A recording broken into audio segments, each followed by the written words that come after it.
अब मैं आपको साधारण शब्दों में बताऊंगा। ठीक है, साल 2026 चल रहा है, मार्च का महीना और अप्रैल की तरफ कदम बढ़ चुके हैं और इसी वक्त मध्य प्रदेश के गरीब परिवारों के लिए एक ऐसी सूचना सामने आई है जिसे ध्यान से समझना बहुत जरूरी है। सरकारी जानकारी के मुताबिक राज्य में साफ कहा गया है कि अब कोई भी व्यक्ति बिना पक्की छत के नहीं रहेगा। यह सिर्फ बोलने की बात नहीं है, बल्कि जमीन पर काम करके दिखाने की बात है। आपको बता दें कि हाल ही में लाखों गरीब परिवारों के लिए एक साथ बड़ा कदम उठाया गया है। करीब 3 लाख जरूरतमंद भाई बहनों के बैंक खातों में एक ही बार में भारी रकम भेजी गई है। यह पैसा किसी उपहार के लिए नहीं, बल्कि घर बनाने की पहली मदद के रूप में दिया गया है, ताकि काम तुरंत शुरू हो सके। साफ साफ स्पष्ट शब्दों में समझा जाए तो यह रकम मकान की पहली किस्त है और पैसा भेजने के साथ साथ हर लाभार्थी के हाथ में सरकारी स्वीकृति पत्र भी दिया गया है। इस कागज में यह भी लिखा है कि अगली किस्त कब मिलेगी और कितनी मिलेगी, ताकि किसी को भटकना न पड़े। अब ध्यान देने वाली बात यह है कि सरकार ने केवल पैसा देकर हाथ नहीं खींचा है। पंचायत स्तर तक साफ निर्देश दिए गए हैं कि तय समय में मकान पूरा होना चाहिए, यानी काम लटकाने की कोई गुंजाइश नहीं छोड़ी गई है। कलेक्टरों को भी साफ जिम्मेदारी दी गई है कि निर्माण में लगने वाली जरूरी चीजें जैसे रेत, ईंट, सीमेंट और सरिया समय पर मिले, ताकि गरीब आदमी का घर अधूरा न रहे। सरकार ने यह भी साफ कर दिया है कि निगरानी सिर्फ कागज पर नहीं होगी, बल्कि घर पूरा होने तक लगातार देखरेख की जाएगी। अब तक की स्थिति समझिए। सरकारी आंकड़ों के मुताबिक राज्य में लगभग 35 लाख पक्के मकान बनाए जा चुके हैं, जबकि पहले लक्ष्य इससे काफी कम रखा गया था।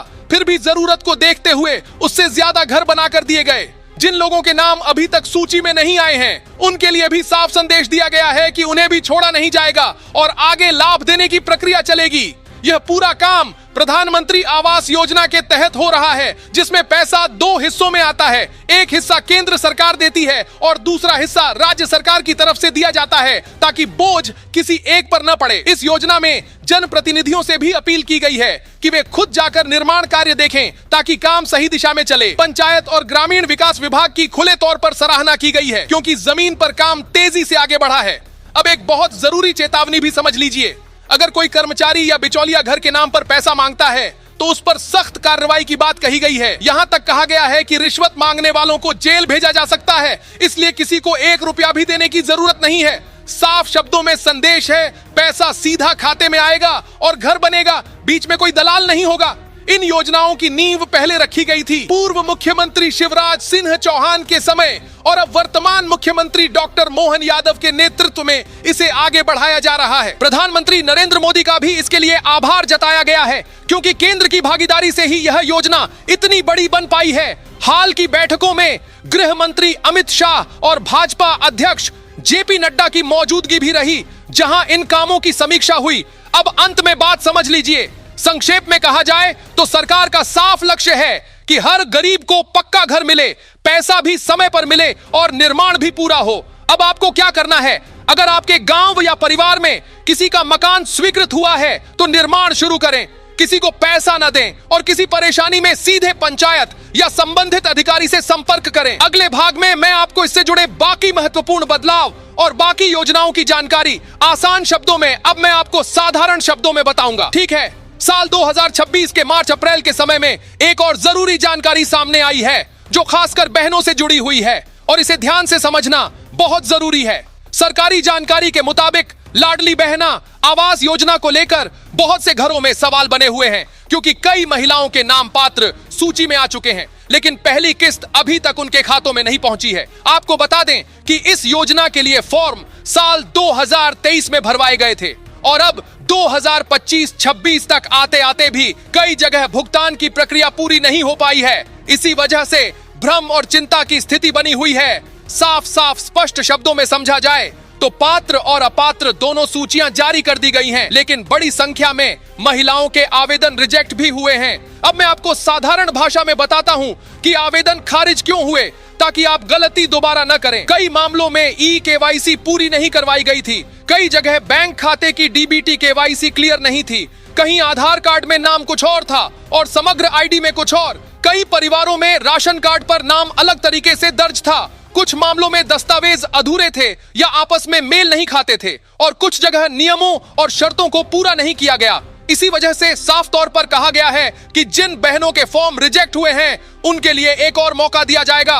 सरकार ने संकेत दिए हैं कि पोर्टल दोबारा खोला जाएगा ताकि कागजात सुधारे जा सकें और फिर से आवेदन किया जा सके। यहाँ सबसे जरूरी बात यह है कि सभी दस्तावेजों में नाम और जानकारी एक जैसी होनी चाहिए, क्योंकि आगे आने वाली सभी योजनाओं का फायदा भी इन्हीं साफ कागजात पर निर्भर करेगा। अब बात करते हैं राशि में हुए बदलाव की, जिसे समझना जरूरी है।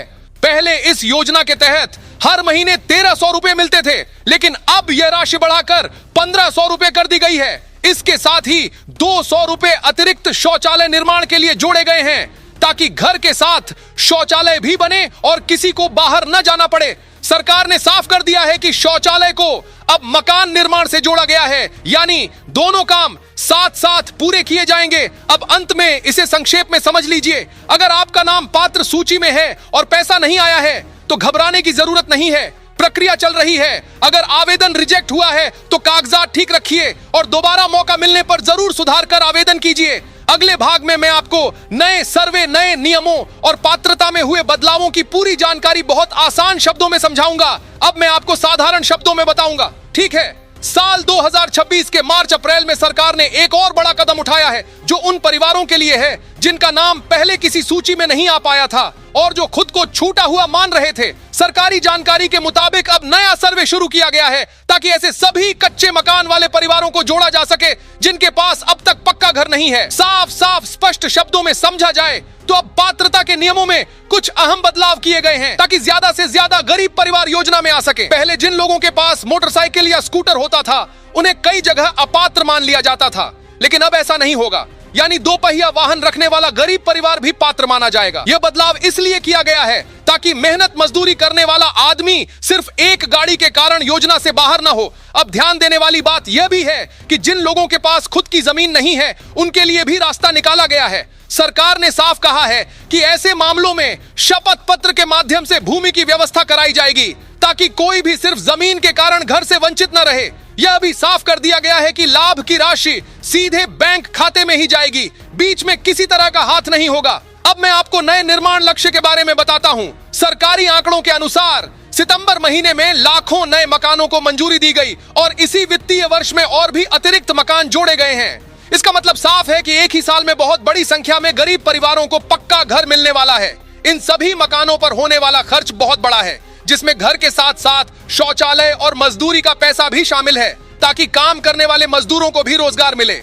इसके अलावा विशेष जनजातीय इलाकों के लिए अलग योजना के तहत भी अतिरिक्त मकान स्वीकृत किए गए हैं और रिकॉर्ड समय में पहला मकान बनाकर दिखाया गया है। इसी के साथ सड़कों के निर्माण पर भी ध्यान दिया गया है, ताकि नए घरों तक पहुंचने का रास्ता भी मजबूत हो। ग्रामीण इलाकों में सड़क निर्माण के लिए अलग से राशि जारी की गई है और आगे और पैसा देने का प्रस्ताव भी रखा गया है। महिलाओं के स्वावलंबन को ध्यान में रखते हुए स्वयं सहायता समूहों के लिए भी बड़ी राशि स्वीकृत की गई है, ताकि बहनों को काम से जोड़ा जा सके और लखपति दीदी बनाने का लक्ष्य पूरा हो। सरकार का साफ फोकस सबसे आखिरी पंक्ति में खड़े व्यक्ति तक पहुंचने का है, ताकि कोई भी गरीब छूट न जाए। अब अंत में इसे सरल शब्दों में समझ लीजिए। अगर आपका नाम पहले सूची में नहीं आया था तो नए सर्वे में जरूर जुड़वाइए। अगर आपके पास 2 पहिया वाहन है तो डरने की जरूरत नहीं है। अगर जमीन नहीं है तो शपथ पत्र के जरिए समाधान मिलेगा, और अगर कहीं कोई गलत मांग करता है तो सीधे शिकायत कीजिए।